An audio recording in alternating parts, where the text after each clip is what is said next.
Olá, tudo bem? Eu sou Maria Clara Leite e este é o nosso programa. É uma delícia passar mais uma tarde com você, aprendendo demais com os conteúdos que nós vamos trazer aqui hoje. A gente vai ter um bate-papo sobre inovação e criatividade nos negócios. Também tem alerta sobre biossegurança nos estabelecimentos comerciais.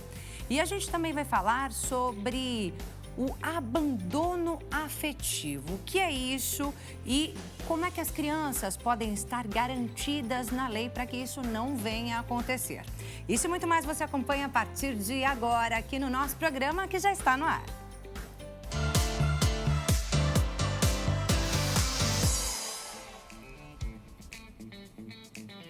Uma ótima tarde para você, seja muito bem-vindo aqui ao nosso programa. Obrigada pela sua companhia mais uma vez aqui com a gente. Muita coisa que a gente tem para falar aqui hoje, muita coisa que a gente tem para aprender aqui hoje. Você pode acompanhar o nosso programa também por meio do site hittv.com.br. Acesse também os conteúdos da HIT lá no Instagram. Você pode seguir a HIT TV no Instagram, o nosso programa e também o meu Instagram, Maria Clara Leite TV. Você pode seguir a gente, pode participar aqui do nosso programa, ajude-nos a fazer o nosso programa, enviando a sua mensagem para o nosso WhatsApp que aparece aí na sua tela. Bem, a gente vai começar com um assunto bastante bacana, bastante importante, né? Que é a inovação e a criatividade nos negócios, com o escritor, palestrante, professor de marketing das melhores universidades daqui de São Paulo e do Brasil, Marcelo Pimenta. Muito prazer, seja bem-vindo ao nosso programa. Muito obrigado pelo convite, Maria Clara. É muito bom poder compartilhar um pouquinho desse conhecimento sobre criatividade e inovação aí com os ouvintes. É um prazer te receber aqui, Marcelo, porque você é um gênio aí, né?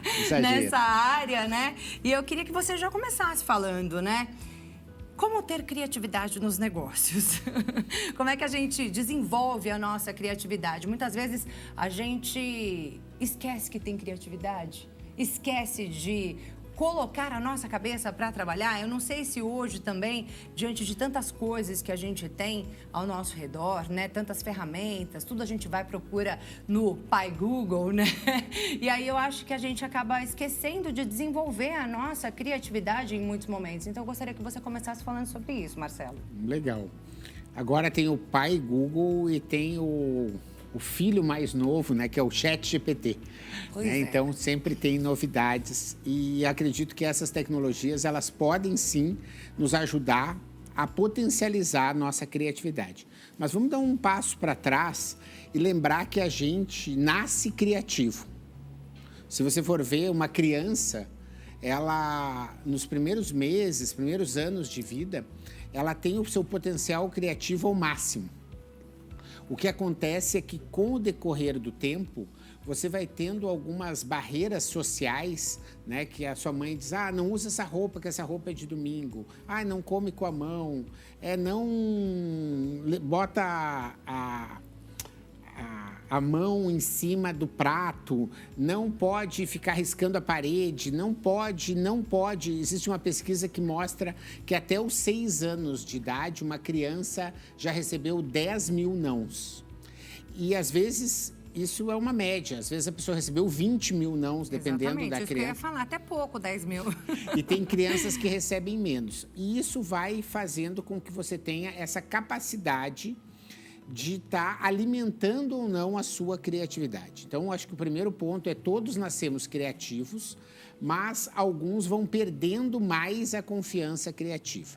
Então, a criatividade você alimenta através de múltiplas inspirações. Você ouvir músicas diferentes, ir a locais diferentes, ir a museu, passear, fazer novas atividades físicas, aprender novas línguas, experimentar novos pratos. Tudo isso vai potencializar a sua criatividade como ser humano para que você possa estar pleno da sua capacidade criativa.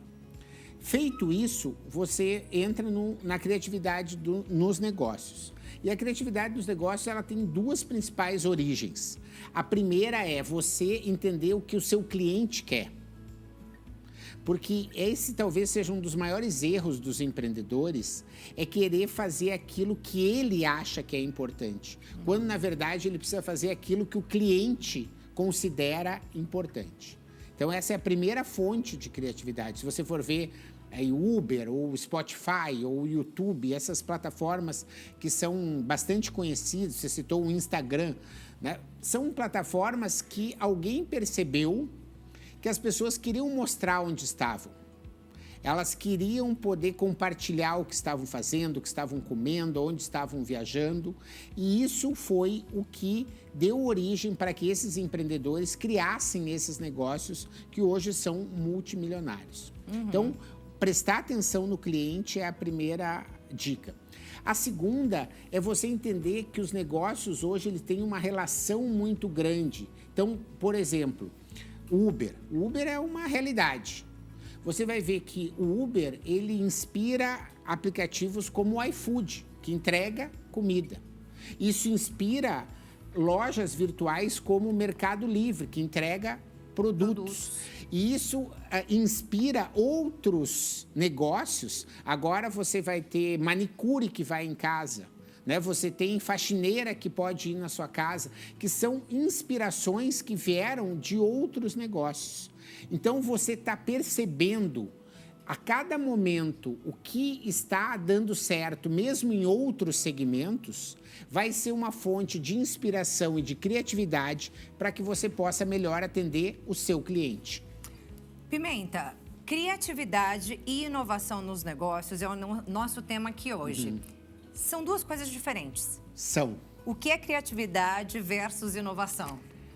Ou um complementa o outro? É que são bem diferentes mesmo, por mais que elas possam, às vezes, estarem juntas. Vamos lá. A criatividade tem a ver com você alimentar a sua imaginação. Você pensar de uma forma diferente, imaginar algo que não existia, combinar ações diferentes para resolução de problema, para deixar algo mais interessante, para fazer algo mais divertido, realmente diferente. Então, a criatividade tem a ver com você imaginar. E muitas vezes você pode imaginar algo que não necessariamente vai ser interessante. Então, por exemplo, você comer iogurte de garfo. É criativo? É. Porque você não é uma coisa que todo mundo faz. Mas ele é inovador? Não. Por quê? Porque ele não gera resultado. E essa é a diferença. A criatividade é você expandir a sua cabeça, a sua imaginação. A inovação tem a ver com você implementar algo e alguém dizer assim, olha, isso ficou melhor. É solução. Isso ficou mais bonito, isso ficou mais rápido, isso ficou mais divertido, isso ficou mais interessante.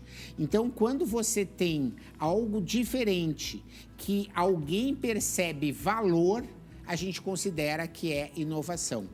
Muitas vezes, a criatividade alimenta a inovação, mas tem momentos que não.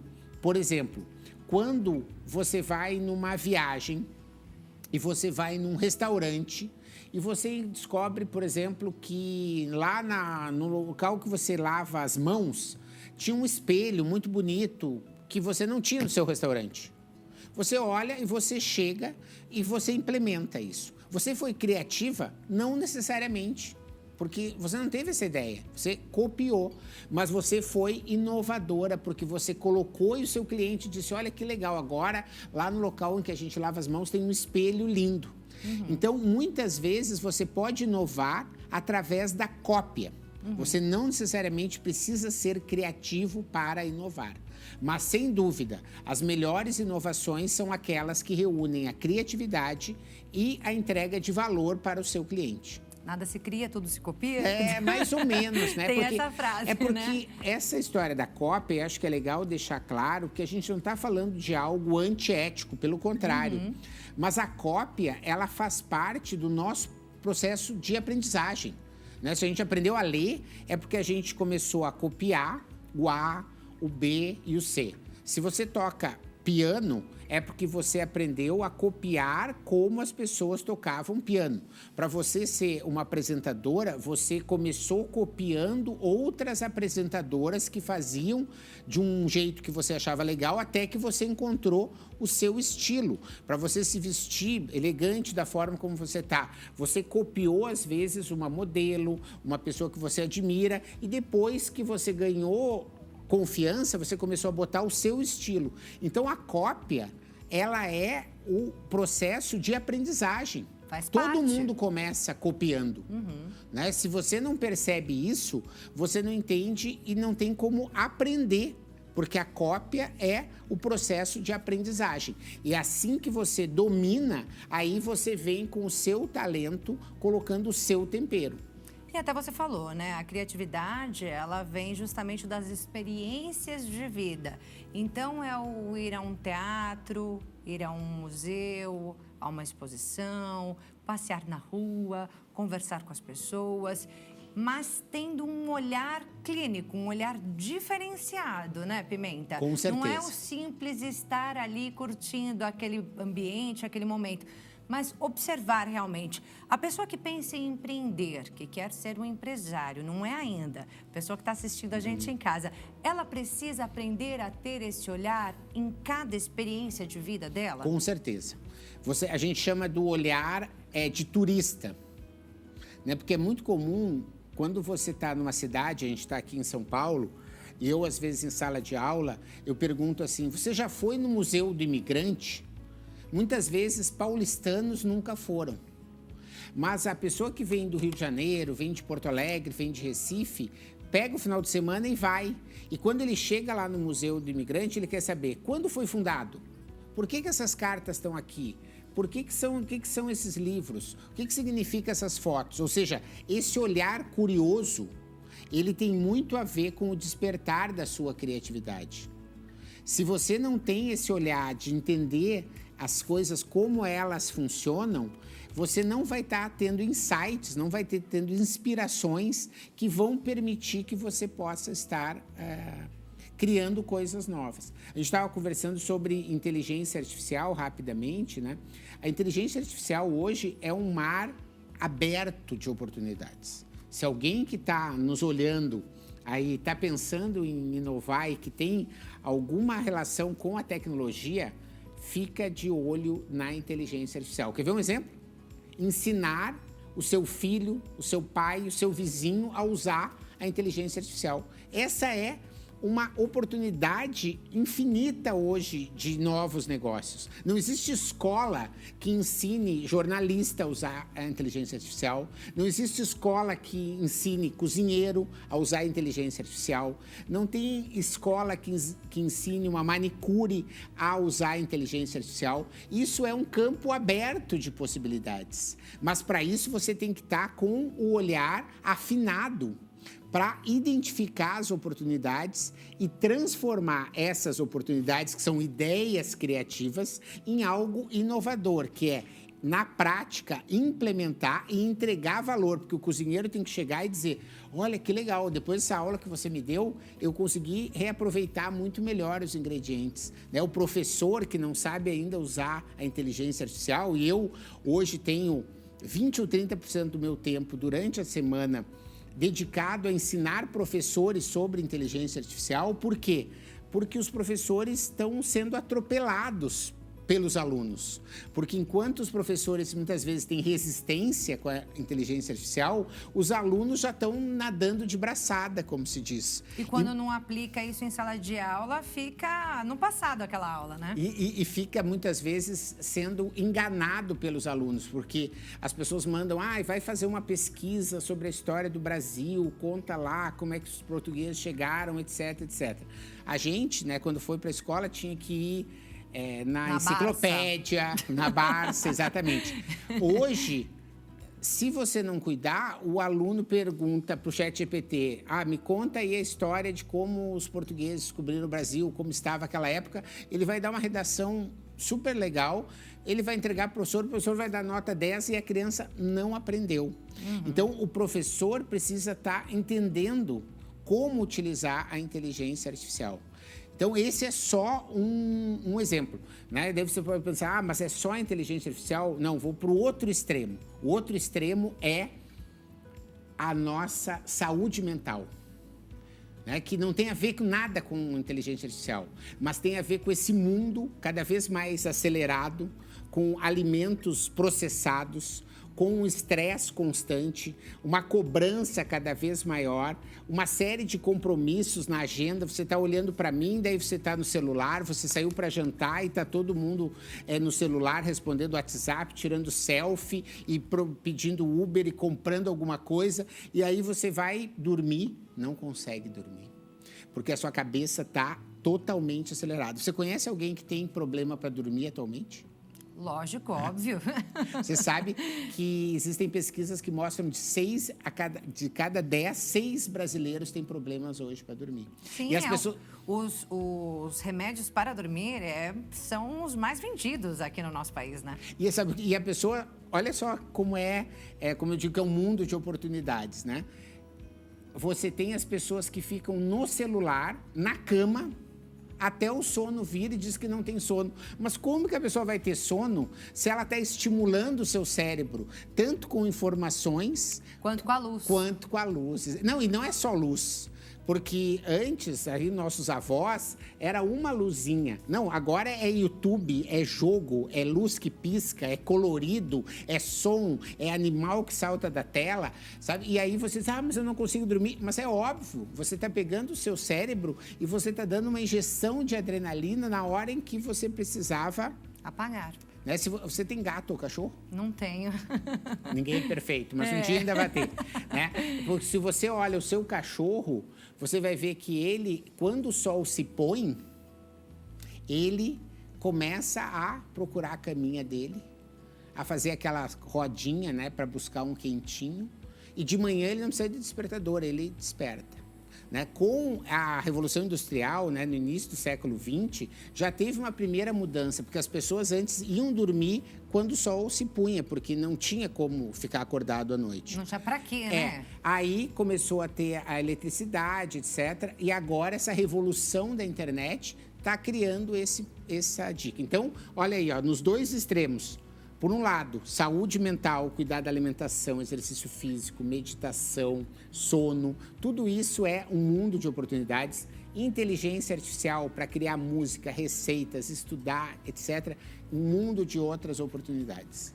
Inteligência artificial, assim como o ChatGPT, né, que você está citando aqui, trazendo para a gente, podem ser aliados de qualquer tipo de negócio? Sim, com certeza. E vai ficar para trás aquele negócio que achar que a inteligência artificial não é para mim. Esse negócio, ele provavelmente vai ser substituído por um negócio que usa a inteligência artificial. É isso que vai acontecer. Né? Porque a inteligência artificial, ela tem a capacidade de processar muitas informações do passado numa velocidade impressionante. Impressionante. Então, quando você tem uma loja, você tem um bar, você tem uma casa de festa, você tem aqui que você vai ver daqui a pouco biossegurança, né? Você vai ver relações emocionais que você vai estar tratando, né?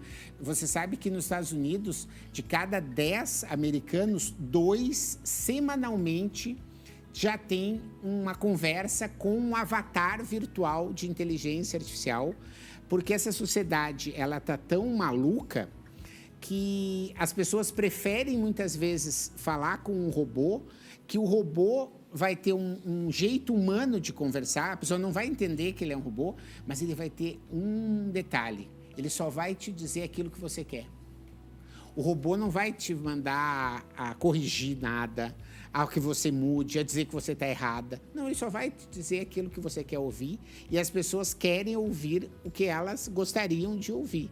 Né? Não querem muitas vezes ouvir verdades. Críticas, né? Nem críticas. Então, essa é a sociedade que a gente está vivendo. Está aí uma outra oportunidade de negócio. Aí você criar avatares que vão estar acabando muitas vezes com a solidão das pessoas, que não querem sair de casa porque elas têm medo, elas acham perigoso, elas acham dificultador, porque a gente está vivendo a sociedade do conforto, né? A pessoa fica na cama, pede comida pelo iFood, não precisa mais ir no cinema porque ela tem Netflix, ela tem a televisão chegando no YouTube, chega na TV aberta e ela vai ficando sozinha. E aí você começa a ter essas relações virtuais. E essas relações virtuais vão acabando muitas vezes com a solidão. Isso pode ser um lado positivo, se você tiver um avatar que vai conversar com você de uma forma positiva, mas isso também pode levar para um lado bastante perigoso. Com certeza. E já tem algo assim, viu? Eu fui a uma exposição na Paulista de robôs, né, na Japan House. Ah, legal, robôs emocionais, muito legal. E aí tinha lá, você chegou a visitar essa exposição? Essa não. Tinha lá uma boneca holográfica, que era ali como se fosse uma companheira, né? Uma companhia ali para as pessoas e conversava. Tinha também alguns robôs que eram como se fossem animais, que davam carinho, que não precisa nem ser mais um cachorro, não precisa ser um gato, não precisa ser um animal que tenha vida de verdade, mas ficava quente, se mexia. Você sabe, né? que um dos motivos a que tecnologia, ela preocupa às vezes também. Com certeza. Um dos motivos que eu não fui nessa exposição, porque eu estava na China.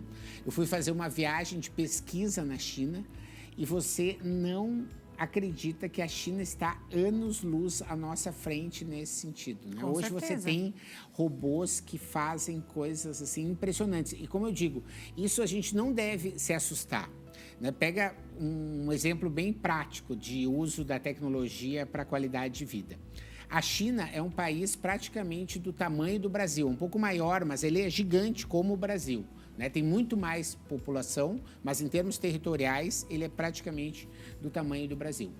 Hoje você tem UTIs na China, no rincão do rincão da China você tem UTI, porque lá não tem mais médico. Eles estão usando telemedicina. Então, as pessoas estão numa cidade muito pequena, de 5, 10 mil habitantes, com um leito totalmente equipado, com monitores, e uma pessoa em Xangai, uma pessoa em Pequim, numa grande cidade. Eu fui visitar painéis que você tem, assim, um médico está monitorando 200, 300 pacientes.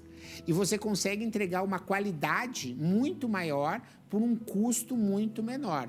Então, há muitas possibilidades de você usar para o bem a tecnologia. Um outro exemplo, eu fui conhecer um aplicativo chamado Pinduoduo. Ele é o aplicativo líder hoje na China.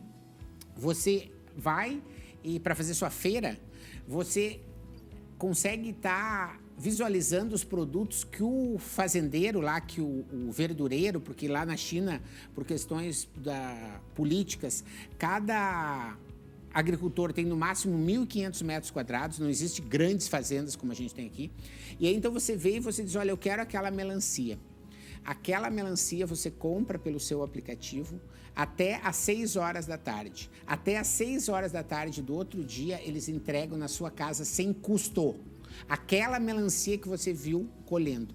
Veja, por um lado, o incentivo à alimentação natural e, segundo, você poder estar valorizando o agricultor lá na ponta. Não tem um atravessador que comprou a melancia, que vendeu para um mercadinho, que a melancia que era 1, você está pagando 5. Não, se é 1, você paga 1 e recebe na sua casa. É incrível. É incrível.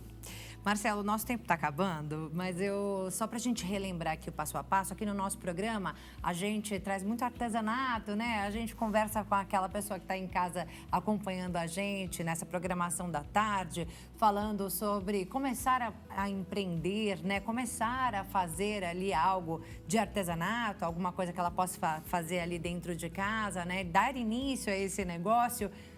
Vamos colocar só aqui, deixar esse passo a passo para essa nossa telespectadora, para esse nosso telespectador, de inovação e criatividade, no momento em que a pessoa está começando a pensar em empreender. Legal. E nessa linha do artesanato que você Isso. quer. Legal. A gente pode, depois, numa outra oportunidade, mostrar na prática, até usando a inteligência artificial, como isso pode acontecer. Mas você pode, primeiro, pensar, né? Então, essa empreendedora vai pensar o que as pessoas estão procurando. Então, você tem hoje sites como o Mercado Livre, como a Shopee, como a AliExpress, que são fontes de tendências. Então, são produtos que as pessoas estão procurando no mundo todo.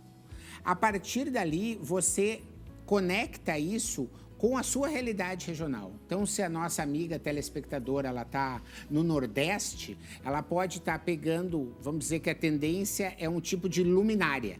A essa tendência de luminária eu vou trazer com motivos do Nordeste. Agora, se você está no Sul, você vai trazer motivos da uva, do vinho, lá da região da Serra. Se você está no Espírito Santo, capixaba, você vai trazer a questão da praia. E você vai, então, combinando algo que é tendência com algo que tem a ver com a sua realidade do seu público. Feito esse primeiro match aí, essa primeira combinação, você começa a buscar os primeiros clientes usando as tecnologias que são emergentes no Brasil. Por exemplo, o WhatsApp. Você pode estar criando umas primeiras imagens, então você fez essa luminária, ou você fez um pano de prato, ou você fez uma toalha de mesa, ou você fez lá um babador para uma criança, né? Você pode fazer o tipo de artesanato que você quiser, você faz 1 ou 2, essa é uma grande dica, não saia fazendo 50. Faça 1 ou 2, tira as fotos, começa a colocar nos grupos, começa a criar um perfil lá no Mercado Livre, começa a encontrar parceiros que são lojas que podem ser canais de distribuição, envia para eles essa foto e diz, olha, você está a fim de comprar? Você gostaria de comprar? Então compra, né? Pode vender porque eu vou te entregar em 3 dias, vou te entregar em 5 dias. Hoje o grande negócio do empreender é você primeiro vender, depois fazer. E isso mudou, porque antes você precisava fazer para depois vender. Hoje não, você precisa entender o que o cliente está querendo, entender como você pode adaptar para entregar algo que seja realmente relevante para ele. Então a gente aprendeu aqui, inovar é alguém perceber valor. Quando alguém percebe valor, aí você corre para entregar. Olha só, então, Marcelo Pimenta, maravilhoso, deixou aí uma lista de dicas para você que quer começar a empreender, mas ele tem muito mais lá no site dele, marcelo.pimenta.com.br. É isso aí, lá tem os links para as redes sociais, tem vídeo no YouTube, tem dicas diárias no Instagram, então se quiser é só seguir e fico à disposição sempre que você quiser falar sobre criatividade e inovação, é só me chamar. Marcelo Pimenta, inovador lá no YouTube, né? @ Marcelo Pimenta Inovador no YouTube, @ Marcelo Pimenta Inovador no Instagram, também lá no LinkedIn, todas as redes sociais. Pode me mandar mensagem que eu vou te atender. Marcelo, foi um prazer te conhecer, viu? Muito obrigada por trazer informações tão valiosas para mim, para todo mundo aqui da nossa produção e, é óbvio, para o nosso público aqui do nosso programa. Com certeza, eu que agradeço aí o espaço, né, de falar de coisas boas, coisas positivas, é isso que o Brasil precisa. Parabéns. Uma última mensagem, vou pedir para você deixar para o nosso telespectador, enquanto eu vou ali dar o meu recadinho. Legal. Olha, a última mensagem é a seguinte: você tem um potencial ilimitado para poder fazer tudo aquilo que você acredita e que você pode. Não deixa que alguém atrapalhe o seu sonho, diga que você não pode, que você não é capaz. A gente está num momento em que você pode ter aí uma longevidade muito grande, uma criatividade muito grande, então confie em você e coloque para fazer, porque essa é o primeiro passo. Lá na China dizia assim, uma grande caminhada começa com o primeiro passo. Fica essa dica. Tá certo, obrigada mais uma vez. Bem, agora a gente vai a um breve intervalo e já já nós voltamos com muito mais aqui no nosso programa. Continue com a gente.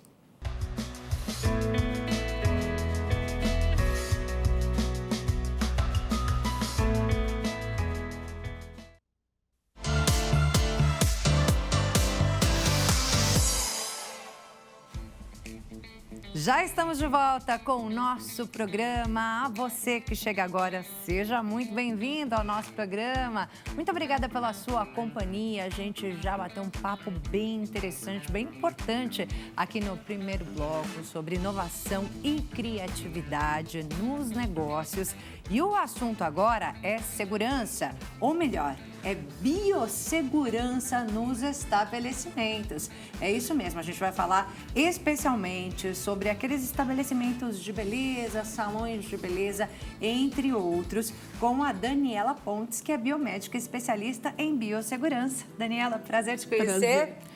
Prazer é todo meu. Seja muito bem-vinda ao nosso programa, Daniela. Muito obrigada pelo convite. É um prazer estar aqui e falar de um tema que eu sou apaixonada, em um tema tão importante. Trazer isso é muito importante. Com certeza. E muitas vezes a gente nem para prestar atenção, né? Quando a gente vai a um salão de beleza, por exemplo, a gente não se atenta, né? Não presta atenção em cada detalhe que você trouxe aqui hoje. Então, na verdade, gente, é um alerta, né? Um alerta que a Daniela está trazendo aqui pra gente. Então, fiquem muito atentos a cada detalhe que ela vai falar aqui pra gente hoje. Antes de qualquer coisa, explica pra gente o que é biossegurança.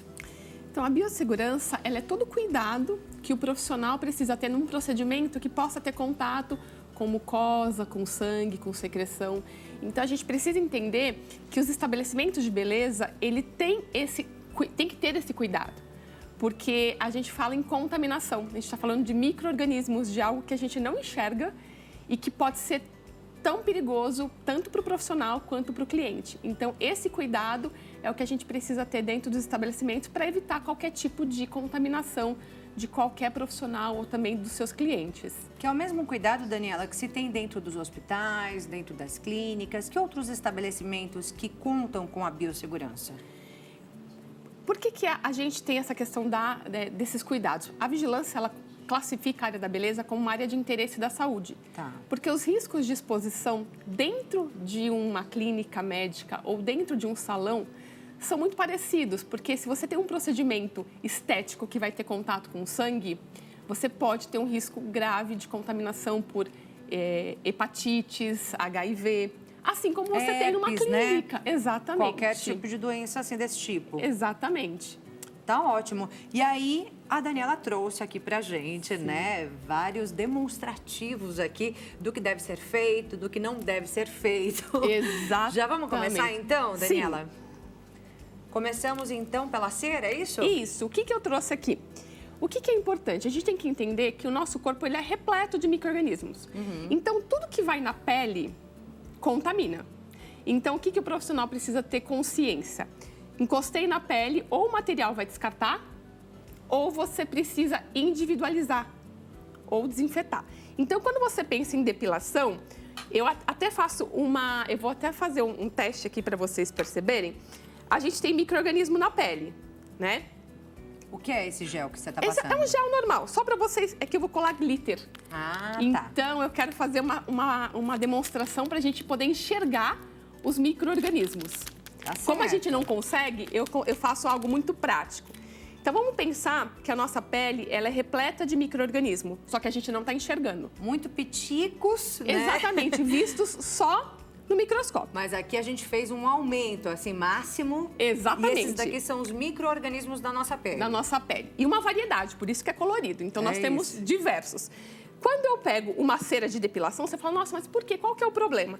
Se eu pegar uma cera, aplicar na pele, certo? Eu carrego esses micro-organismos para o palito. Se eu devolvo esse palito contaminado para dentro da minha cera, o que vai acontecer? Eu contamino todo o meu produto.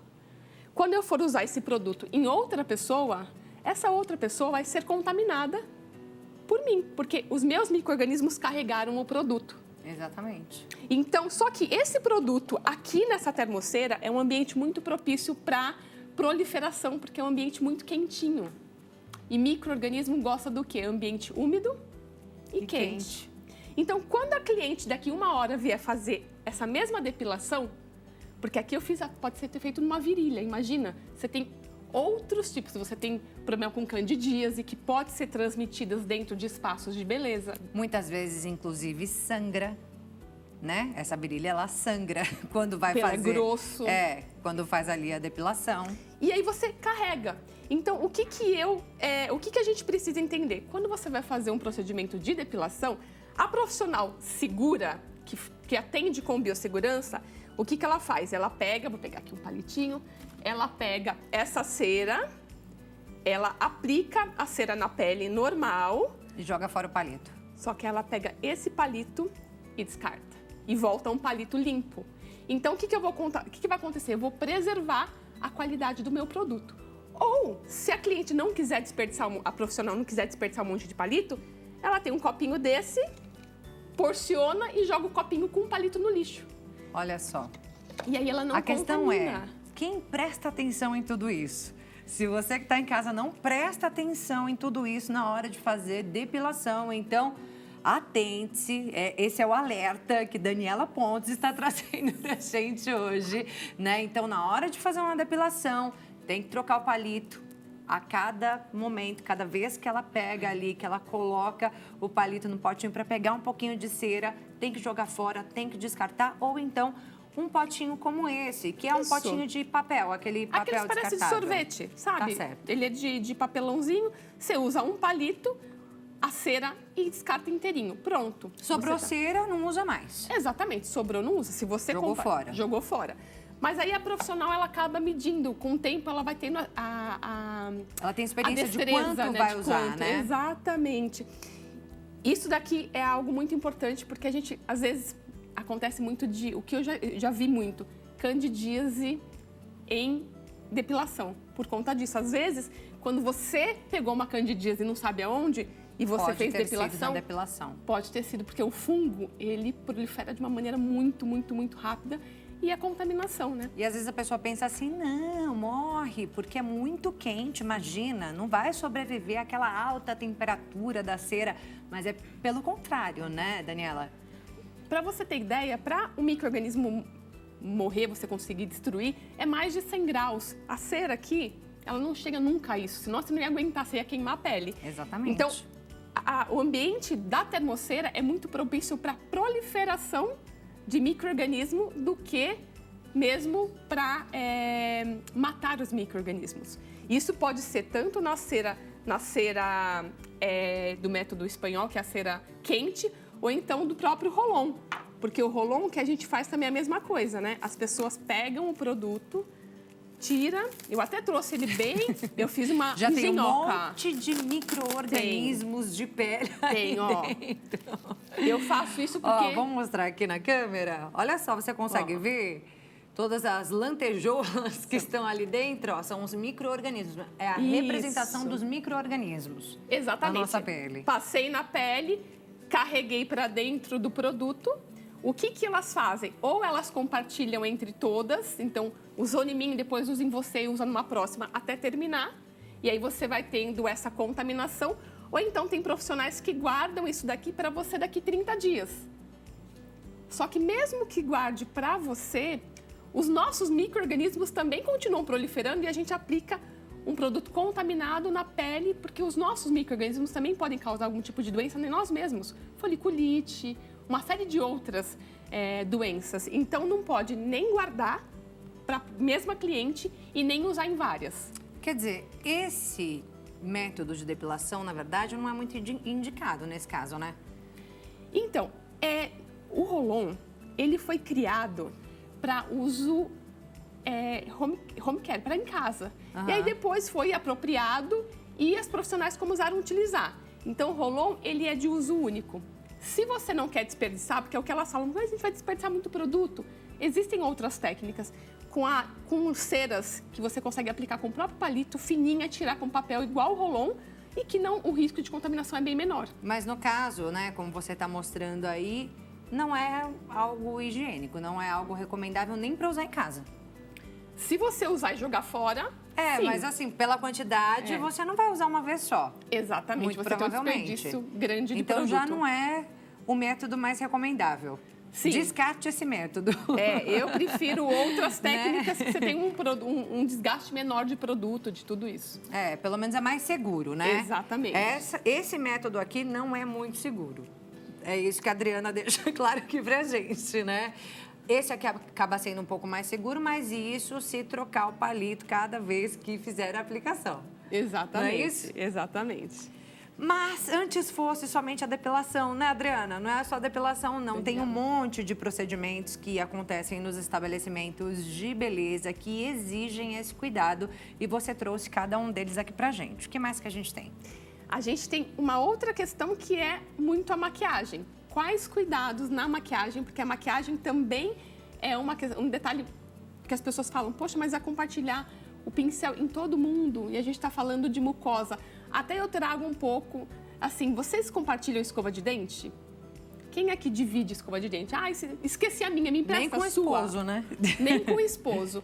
E aí, por que você deixa a profissional usar o mesmo batom em todo mundo? Não é saliva? Não é a mesma? Você não está na mesma região? Pois então, você tem o mesmo tipo de contaminação. E na época de Covid, hein, Adriana? Pelo Daniela. amor de Deus, Daniela. Na época de Covid, Daniela, na época de Covid, pelo amor de Deus, confundi, porque nossa maquiadora aqui é a Adriana. E aí lembrei disso. Mas época de Covid, terrível, né? Aí que a gente não podia mesmo. Aí, nessa hora, todo mundo ficou preocupado. Só que aí passou, né? A pandemia não tá mais naquele grau, as pessoas não estão mais virando vítimas fatais da Covid, né? Como a gente via ali no começo da pandemia. E agora, Daniela, a gente acaba esquecendo desses cuidados. Mas o que a gente precisa ter em mente? Assim, a gente falou de Covid, mas os micro-organismos, eles precisam sobreviver.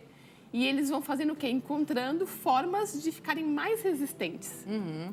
Então, a gente percebe outras doenças. A minha filha teve uma doença decorrente da dengue que eu nunca tinha ouvido falar. Então, assim, são micro-organismos que falam assim, tá, da onde vieram esses tantos? São resistentes. Então, quando a gente começa a dar resistência por uma série de questões, eles têm formas de se proliferarem. Então, o que é importante? Quanto mais a gente se cuida para proteger, para evitar risco de contaminação, melhor para o estabelecimento, melhor para o profissional, porque o profissional também está exposto à contaminação. Uhum. Se ele fica doente, quem vai lá no lugar dele trabalhar? Pois é. Né? Então, a gente tem aí uma série de doenças super sérias que até foram, às vezes, erradicadas e estão voltando. Uhum. Coqueluche, tuberculose. E aí o profissional da beleza vai atender uma cliente com esse tipo de doença, precisa estar de máscara, precisa estar paramentado, porque senão ele se contamina. E aí ele pode levar essa doença para casa também. É isso, né? São os chamados EPIs, né? Aqueles equipamentos de proteção individual, né? Dos próprios profissionais. E é importante que todos eles estejam usando na hora de fazer qualquer procedimento. Qualquer profissional da beleza tem que estar de EPI. Então, ele precisa entender que a máscara é obrigatório para todos. Uhum. E aí você tem as luvas, depende do procedimento que você vai fazer. Se você for fazer um procedimento que tenha contato com sangue, mucosa ou secreção, tem que usar luva. Uhum. Então, vai fazer uma extensão de cílios, tem que estar de luva. Vai fazer depilação e manicure, tem que estar de luva. Mudou de cliente, também tem que trocar as luvas, né? Lavar a mão e trocar a luva, sim, sem dúvida. Exatamente, né? E aí você falou da maquiagem, Daniela, e a gente tem aqui várias. Várias.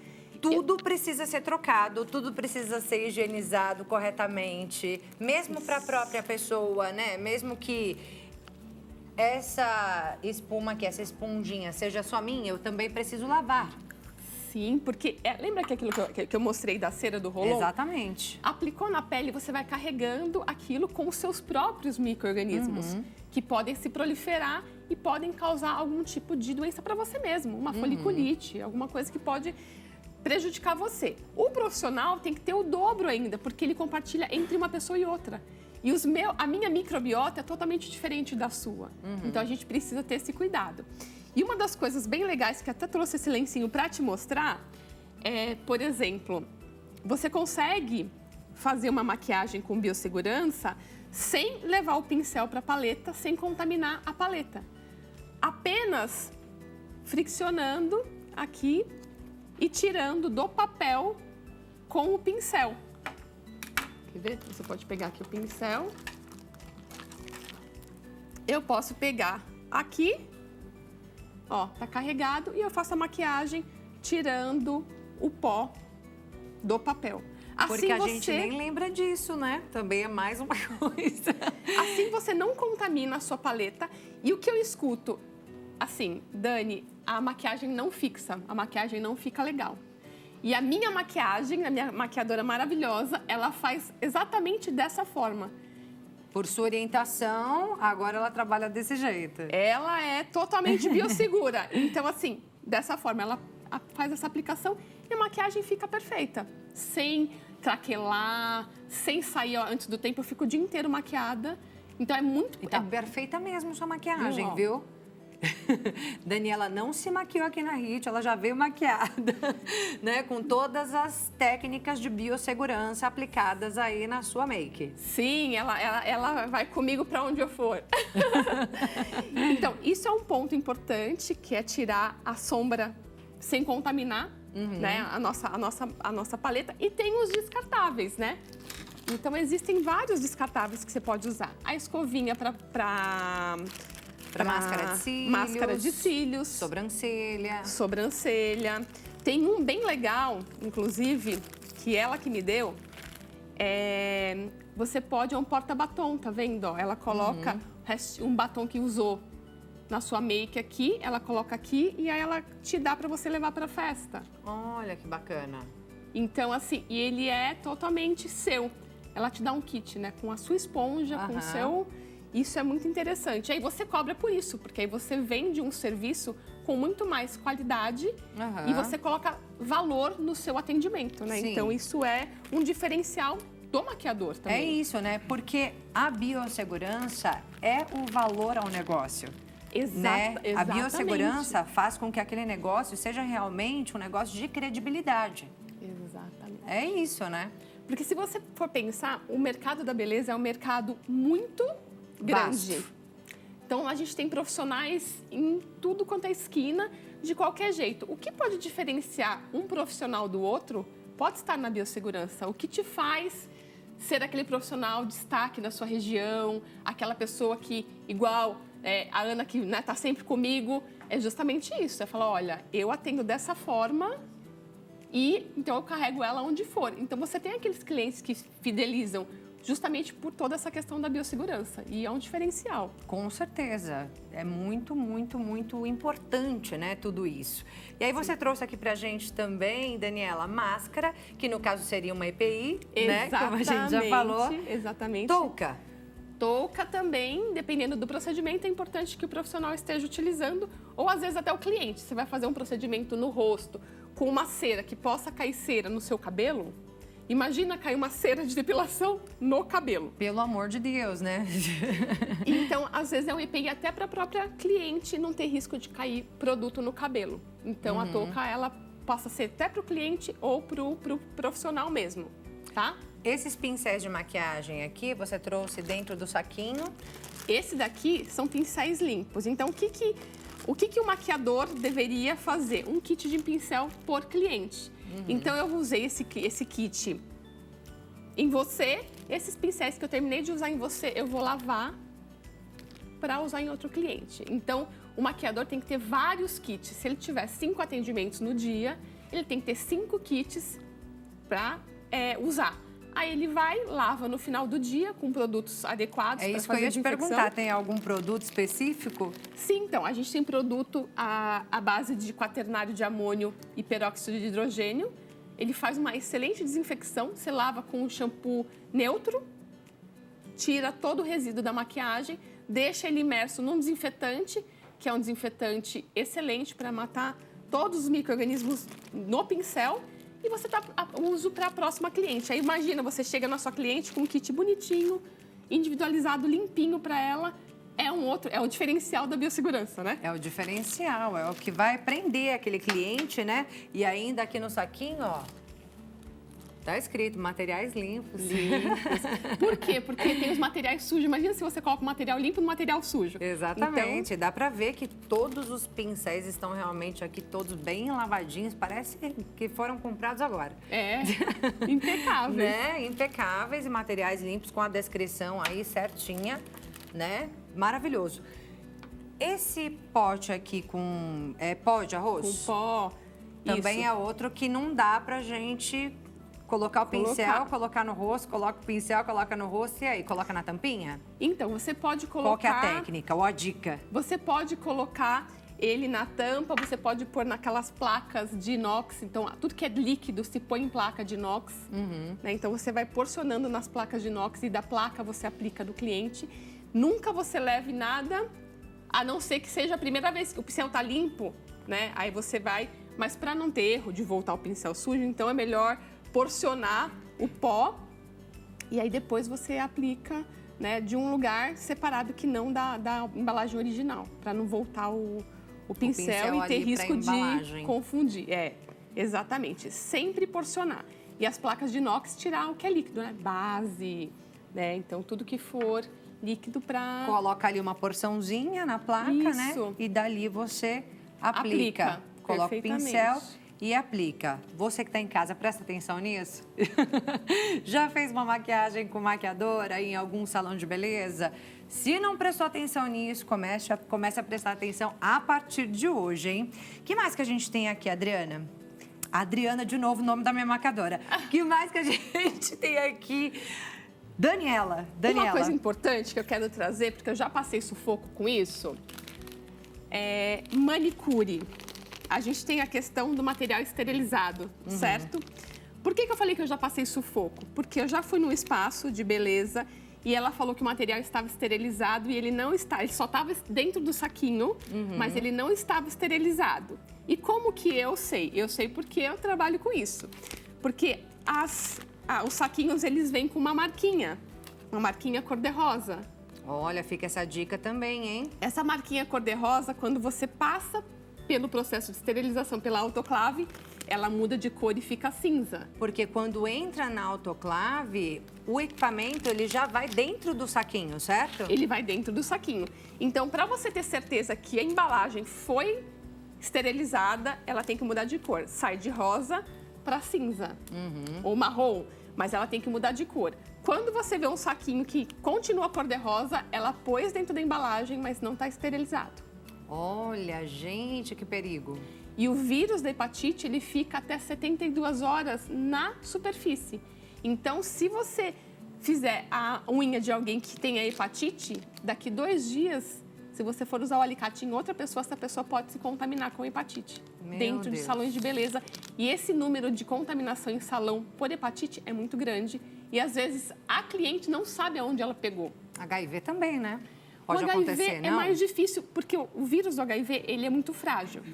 Então, para você se contaminar, é por acidente. Você furou alguém e deixou cair no pé.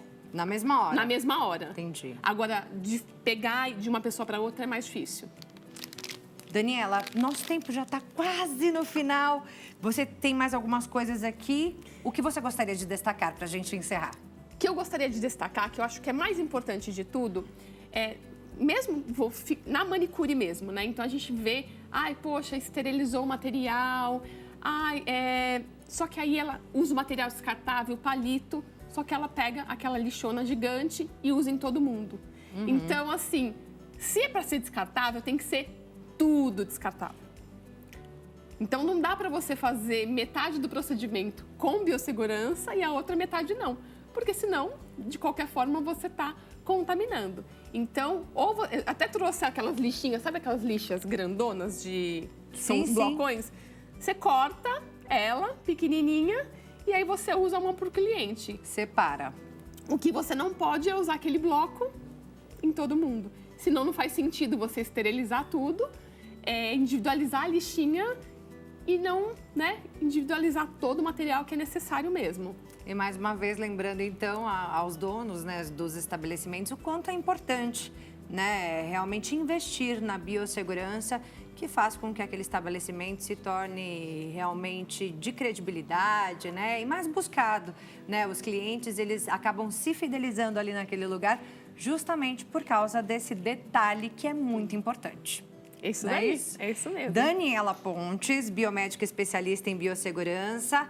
Vou passar seu Instagram, @DanielaPontesOficial. Obrigada. Amei te conhecer. Prazer é todo meu. Muito importante Obrigada. todos os alertas que você trouxe aqui pra gente, viu? Muito obrigada pelo convite. Bem, agora a gente vai para um breve intervalo, mas já já a gente volta com muito mais aqui no nosso programa. Fique com a gente.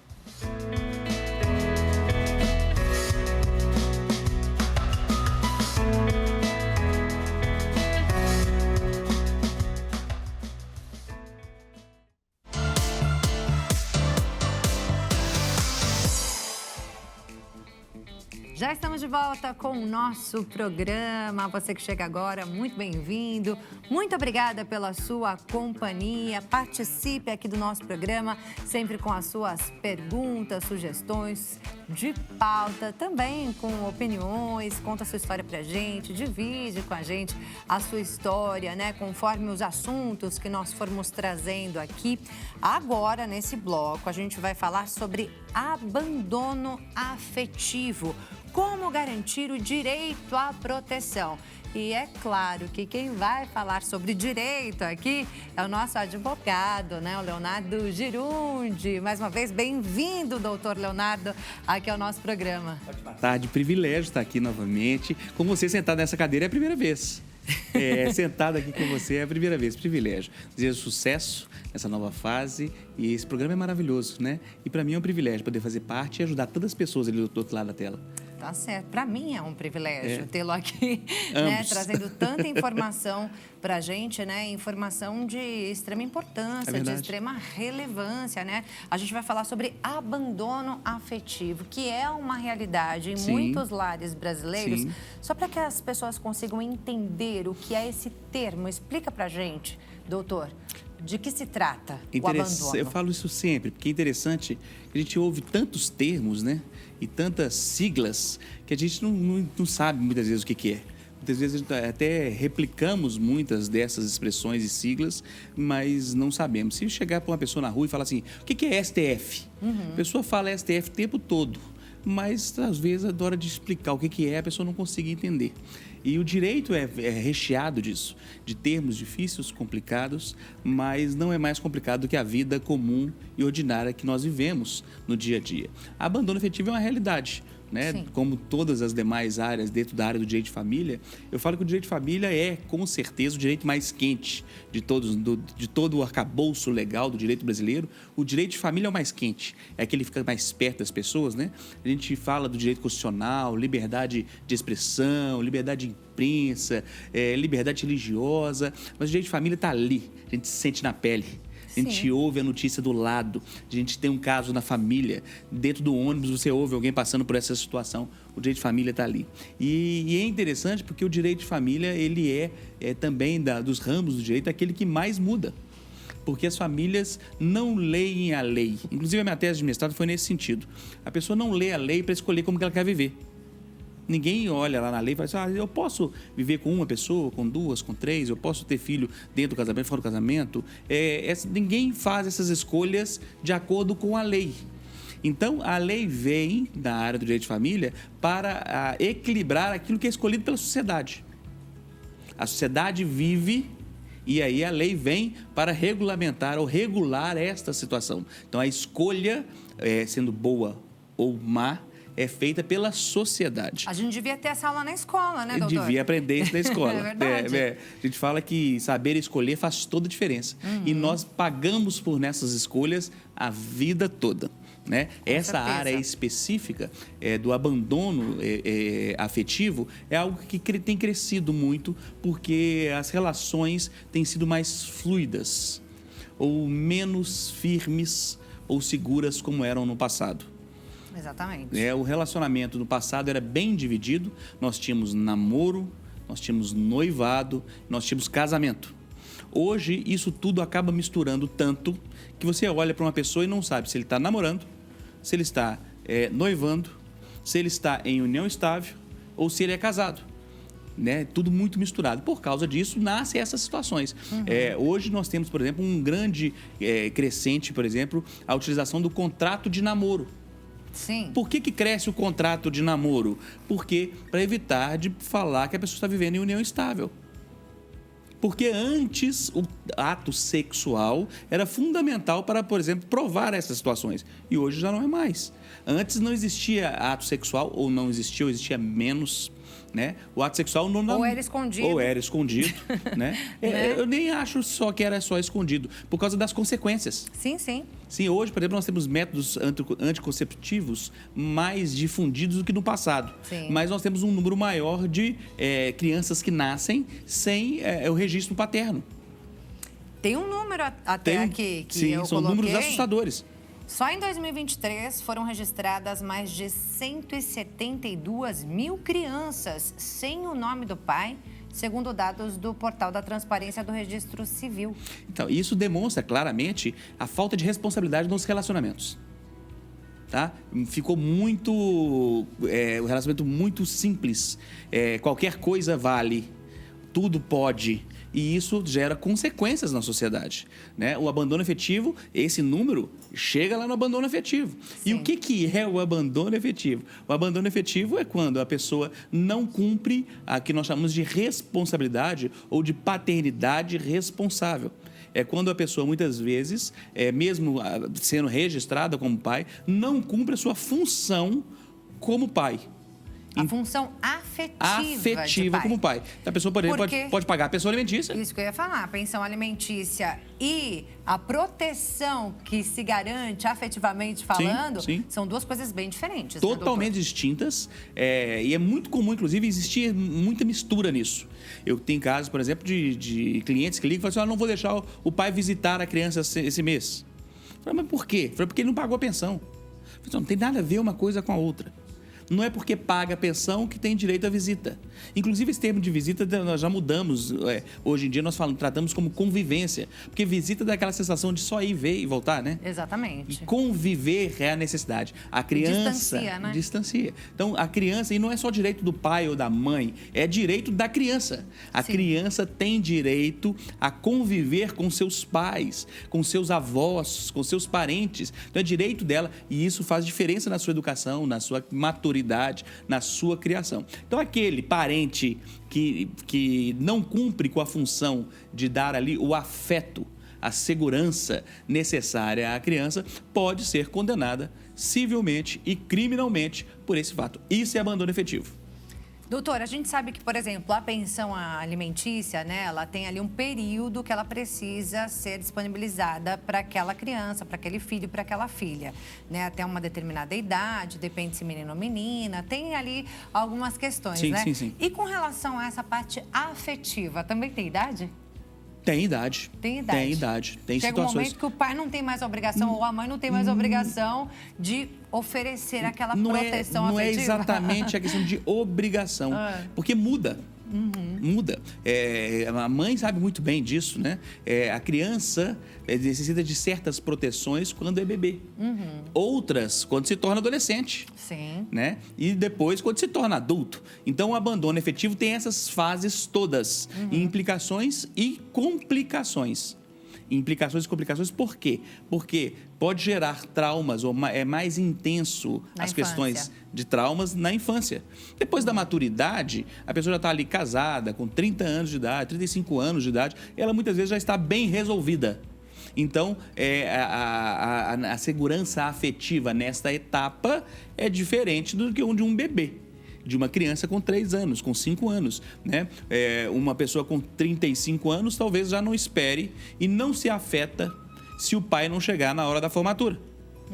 Mas a criança que chamou o pai para ir lá no futebol aos 4 anos gera um sonho durante a semana toda, uma expectativa diferente, né? Então, são proteções diferentes. Por isso que eu falo que são implicações e complicações distintas. Mas, óbvio, a lei determina que é obrigação daquele que tem relacionamento de parentesco cuidar do seu parente.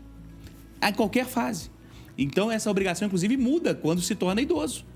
O filho tem a obrigação de cuidar do idoso, dos pais. É o contrário, né? E inverte a pirâmide. Faz, negligencia. Negligencia e também da cadeia. Também pode dar também. É um tema para um outro programa. Mas tem inúmeras sentenças de condenação, inclusive, de abandono de idosos. Né? Então, também é o mesmo caso. Por que isso? Porque a nossa legislação priva e prioriza a defesa da família.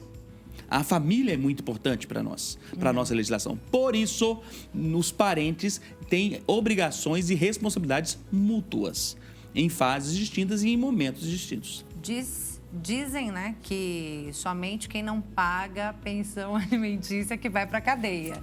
Nesse caso, então, esse tipo de abandono, né, o abandono afetivo também da cadeia. Também da cadeia. Como é que funciona? É interessante porque essa frase, esse dito popular, é um dos ditos reconhecidos no Brasil e é real, né? Nós temos mais facilidade de pessoas que são presas por ausência de pagamento de pensão alimentícia, ainda é assim. Do que por roubo, por exemplo. Por roubo, por exemplo. Se você deixa de cumprir a sua obrigação alimentar, você pode ser preso até por 90 dias. Né? Lembrando que, ao ser preso, não se extingue a condenação ou a dívida. Então, você é preso por até 90 dias e continua devendo. Tá? Então, são coisas distintas. No Brasil, esse termo fala sobre pensão alimentícia e sobre depositário fiel. Você lembra do depositário infiel também da cadeia. E o que é o depositário infiel? Aquela pessoa que oferece um bem de garantia para uma dívida trabalhista, por exemplo, e vende o bem. E ele desfaz a garantia. Isso também é da cadeia. E a alienação parental, a alienação afetiva, né, também pode gerar uma condenação criminal. E a condenação civil. Tem crescido muito a condenação civil. Lembrando que para a condenação, inclusive civil, nós temos que mostrar ali um nexo causal. Tem que ter um prejuízo. Então, qual que foi o prejuízo? Qual que foi o trauma? Então, laudos são fundamentais nesse sentido. Então, você tem que gerar esse comprovante no processo, né? Então, gerar ali, olha, ele tinha ali direito à visita, a obrigação de conviver e não ia. Então, você junta provas disso. Além disso, olha, eu formei e não foi. Além disso, isso tudo, eu estou fazendo tratamento com psicólogo por causa disso. Eu não consigo ir trabalhar por causa disso. Então, gera situações e o nexo causal dessas situações. Do abandono, né, afetivo e, efetivamente, a questão do dano que isso causou à pessoa. Como você disse, né, doutor, a pessoa ela vai ter ali mais danos psicológicos durante a infância, né? É um momento em que se tem mais, que se sente mais, mas os danos, eles podem vir ao longo da vida. Então, assim, a criança, ela sofreu esse abandono afetivo, né, muito pequenininha, foi sofrendo ao longo da vida, ela pode ter prejuízos na escola, ela pode ter prejuízos nos relacionamentos futuros, ela pode ter prejuízo nos trabalhos dela, ela pode, sei lá, buscar aí um respaldo na lei quando já é adulta. Sim, e isso é real. Né? Há anos falávamos, por exemplo, que depressão era coisa que não existia. Né? Hoje nós temos convicção clara, científica e médica que existe. Né? A questão dos prejuízos emocionais, afetivos, são reais. E muitas vezes o reflexo dele é muito tempo depois. A criança nem sempre tem capacidade de análise, muitas vezes ela somatiza ali rapidamente, né? Mas não tem capacidade de ter essa percepção, o motivo daquela situação. Tem mulheres, por exemplo, que não se casam nunca por causa da forma que o pai tratava a mãe.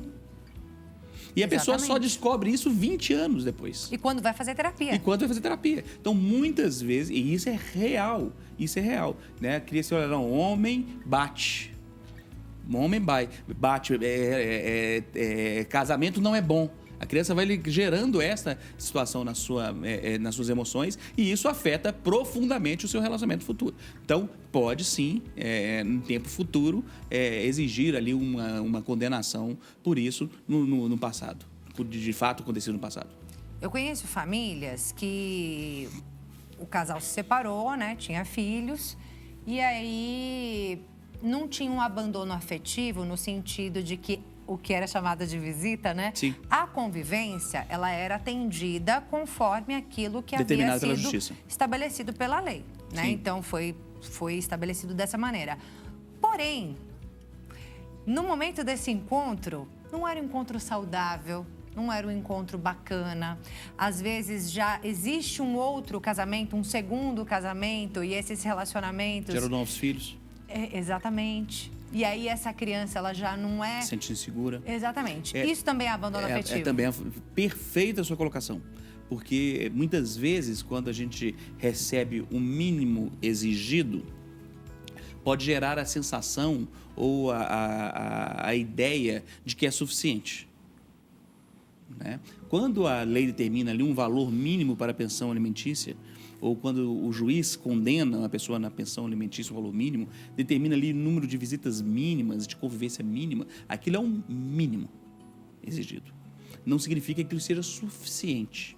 E cada situação é diferente. Tem pessoas... Eu tenho 3 filhos. Os 3 filhos têm necessidades emocionais diferentes. Né? Então, você tem que ter essa sensação. E só entende isso quem deseja, quem quer, se esforça em ser pai. E se esforça em ser mãe. Então, o mínimo exigido não é de longe aquilo que é necessário para um bom desenvolvimento de uma criança. Tá? Então, o que é isso? É saber ouvir, entender.